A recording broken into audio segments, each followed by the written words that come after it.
Hi,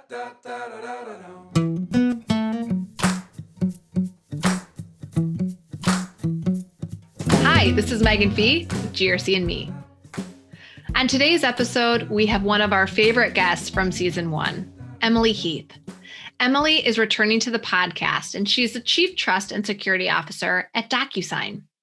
Today, we talk about how the pandemic has affected her role, what advice she has for others who seek to drive transparency and confidence with board of directors and their customers. And lastly, we talk about her passion project, the cooking blog that she started during the pandemic. And now, here's my conversation with Emily.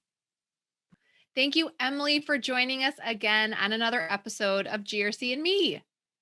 Thank you, Megan. It's a delight to be here again. Thank you. Oh, absolutely.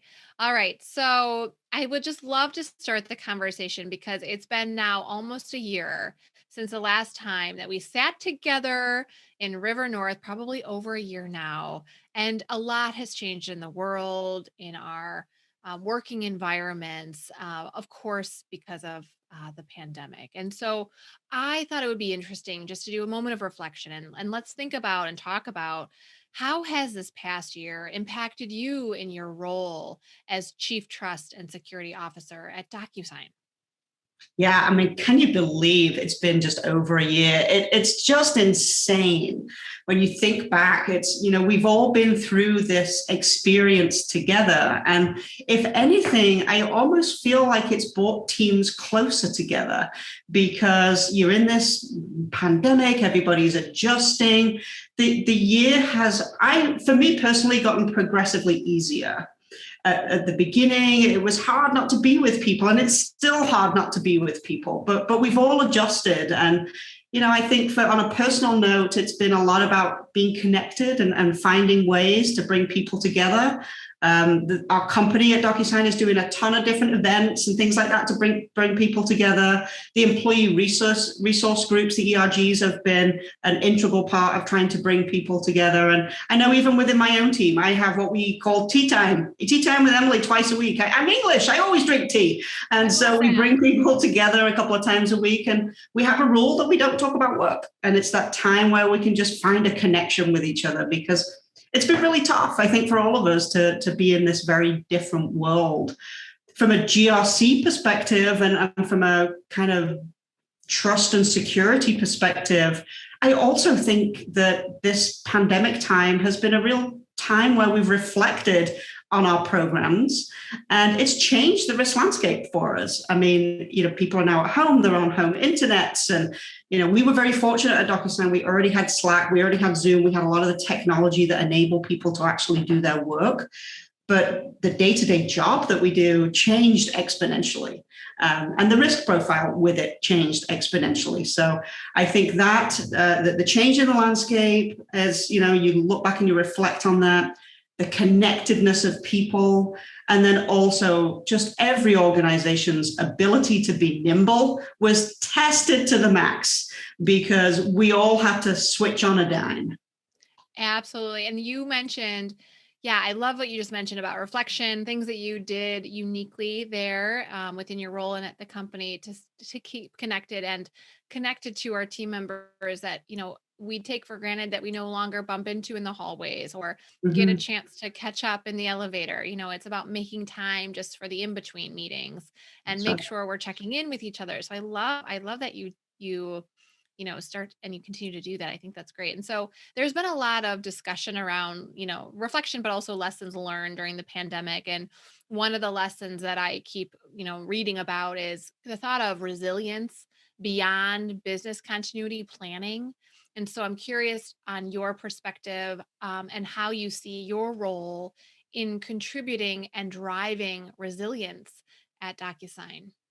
Yeah, and I think this concept of resilience has really been amplified a lot through this last 12 months. I mean, as I said earlier, that ability to be nimble. And when you think about resilience and what it means, resilience is really, an organizational responsibility and ability to bounce back as quickly as possible with as little impact to the business no matter what that is, whether it's a global pandemic, whether it's a cyber event, whether it's a natural disaster or some other event that happens within your organization. And the concept of resilience is how do we bounce back as quickly as possible? There's minimal impact to the business. And I think that concept has changed. I think, the GRC world, I've talked about this before, the GRC world in the past has been very stale and stagnant and I would say somewhat academic. And I almost feel like this pandemic has really, and the events that have happened during this time have really, helped people think about resilience differently and stop thinking about it being such an academic exercise and being a lot more honed in on what does risk actually mean to us for our organization? What does it actually mean? And how can we be resilient in order to prepare for these risks? And so I almost feel like that very traditional disaster recovery, business continuity concept has just expanded so much because we start to think about it differently.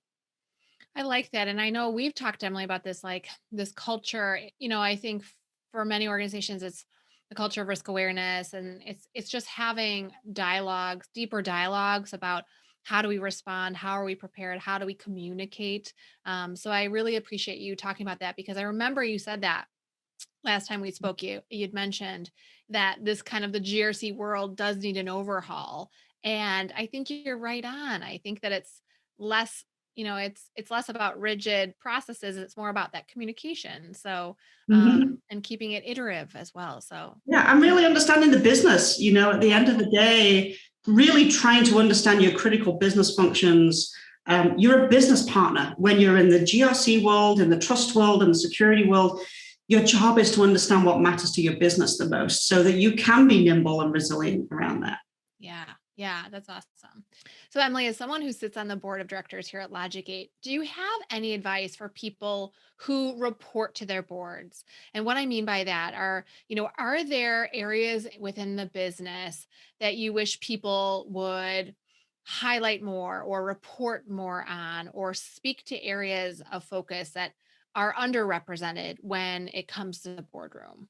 Yeah, I absolutely. And as you say, I sit on both sides of this. So I report out to the DocuSign board and audit committee. And then I also sit on the board at Logigate and also at another company, Norton LifeLock. So I see this from multiple angles.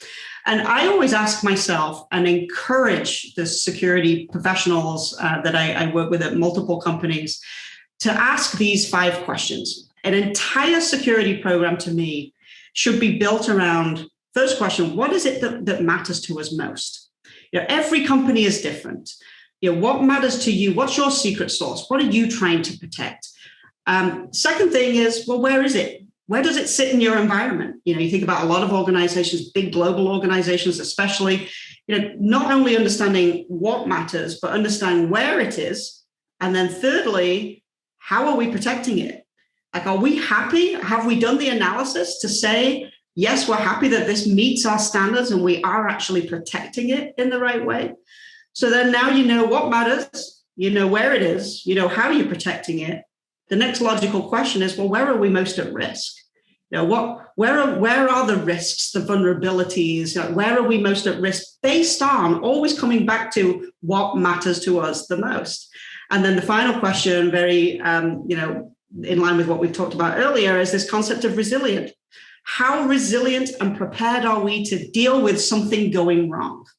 So when you think about those 5 questions, even in a boardroom, this is what the board want to know, that you have a full understanding of your environment so that you can articulate, okay, we've talked to the business. This is not just the security team's responsibility to figure out what matters most. That comes from a series of interviews with the business, and it's constant. It's a constant feeding of the machine.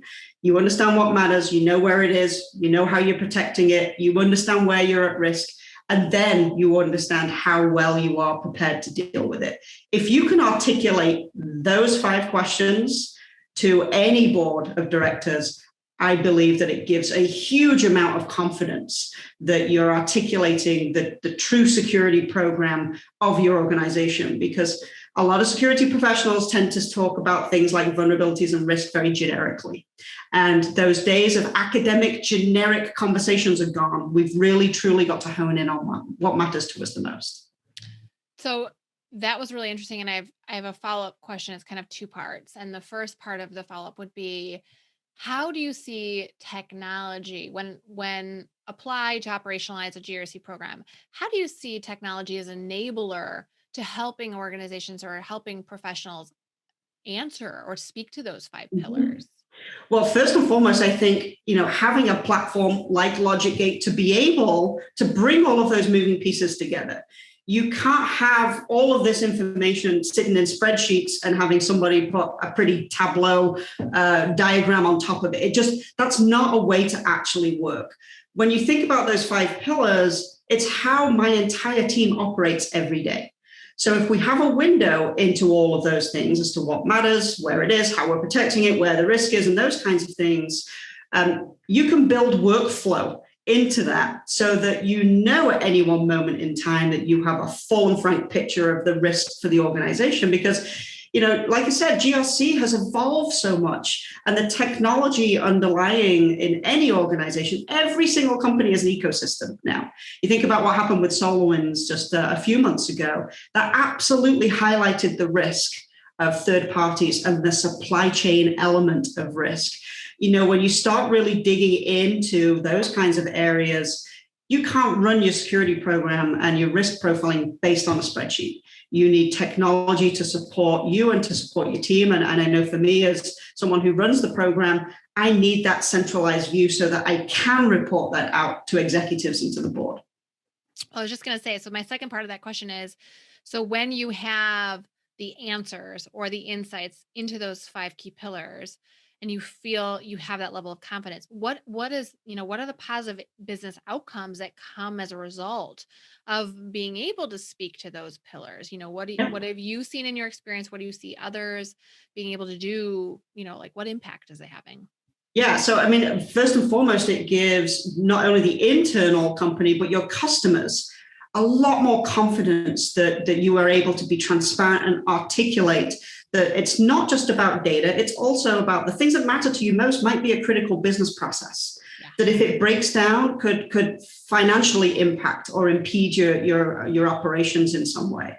So being able to articulate those risks in a business manner really help not only the business understand why, wow, this matters to me, and now I understand why we have to pay attention to it. But also, we believe in being very transparent with our customers. We want them to feel that they have confidence in what we do. And to me, that's the difference between trust and security. Security is securing your technology, and that's great, and we have to do that. But trust is entirely different. That's about building relationships with people. And I truly believe that when you're talking about building relationships and building trust, transparency is at the very core of that. And, the business outcomes that come with it give the internal teams and the customers a lot more confidence that you as an organization, we're a provider to our customers, that I believe that they deserve to see how we operate. Well, and you live and breathe that. I mean, it is literally in your title there at DocuSign. And I don't often see that, but I see that called out. It's trust and security because it is not just one or the other. Yeah. Um, And it's not just customers either. It goes for the employees. There is a trust that you build with employees too. It's about being responsible. It's about making sure there's a voice. I'm heavily involved in the Diversity and Inclusion Council because I see it as part of my job. It's with partners, customers, employees, and I think that this is where the world is moving. Absolutely. Absolutely. Well, Emily, thank you so much for sharing your insights into, what are those pillars that we should be able to speak to when talking to the board? And also just what are the lessons learned and kind of areas of reflection last year? And so I'll wrap our conversation up with this last question, which is, Matt told me that you love to cook, and we talked about, things that people have been able to say, okay, we've got a little bit more time at home last year. So tell us a little bit about what has in your, what kind of opportunities has this last year afforded you in regards to your passion around cooking? Is there anything that you've been able to do or spend more time on, whether it's perfecting recipes or anything else around, your passion for cooking? cooking? Yes, I absolutely love to cook. To me, it is a way for me to unwind. And throughout the pandemic, and especially at the beginning when everybody was, going a little stir crazy and not going out the house and everyone was on lockdown, I started my food blog. So I had been taking photographs of my food for a long time. I'd been writing my travel experiences and what inspires me by food. Everywhere that my wife and I travel, we go to the spice market or we go to the market, and I want to learn about the culinary adventures of wherever it is we find ourselves. So I did start my food blog. It is called potteringinthekitchen.com. And as in pottering around in the kitchen, potteringinthekitchen.com. And it is really, I did it for myself as a way to organize my recipes and share a few of those with my team and what have you. So there are some recipes in there that were new to me, new things that I've tried. There are some travel stories and photos of food from all over the world, from different places that I've been. And also some recipes that I've learned from other people too. So it's been a really, really fun thing to do. I actually haven't updated it for a couple of months. I'm lagging behind a little bit. So stay tuned. There might be some updates coming. Well, I will say I'm glad that this last year has afforded you more time to perfect those recipes, because if you haven't checked it out, it's a great blog. And Emily talks about her themed dinner parties, and there's some cool recipes on there with a really great global flair. So cool recipes, some inspiration for all of us that might have a little more time than ever before to cook. Well, thank you, Emily, for joining us on another episode of GRC and Me. Thank you for having me, Megan. Always a joy to be here.